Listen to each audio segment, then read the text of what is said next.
Today I'm looking at a BMW that's got a slow turning starter motor.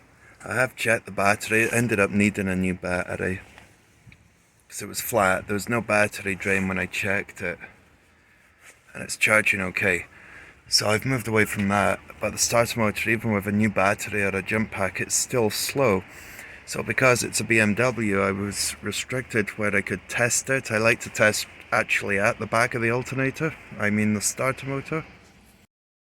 I've had to remove the intake and a few other things to get to the starter motor to test it, but one of the wires I've disconnected from here, it would be just a wire that's going to go to the alternator and the starter motor. So that's off. There was that short bit of wire that I couldn't get to. I could check it here. There was no voltage drop whilst cranking, but I couldn't actually get to that at the time. So I'm going to show you a way that you could maybe check the leads, because I can't test it now, it's all stripped down. But what I'm going to do is just connect some wires and do a load test in the boot. Battery's in the boot, so doing a load test, getting an idea first of what the battery's like.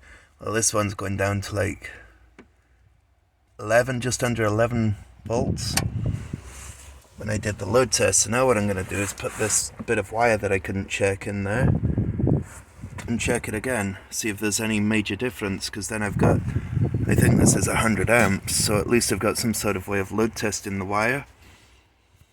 This is the same as before, except there is a nut on the battery that I've managed to put the wire onto.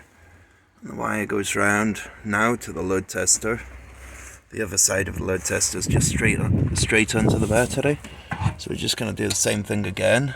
If there's a major difference, we would know that that wire is no good, because I couldn't get to it to test it. I'm load testing the battery. Load testing the wire and looking for the difference. So that should be good enough to use as a starter wire, because there's no major voltage drop. Then I can put the new starter on and build it up. I've put the car back together and it starts fine now. I'll just show you it starting. I did check the wires, actually clean them up. So I've got to press the clutch on this. It's much faster than before, it was really lazy.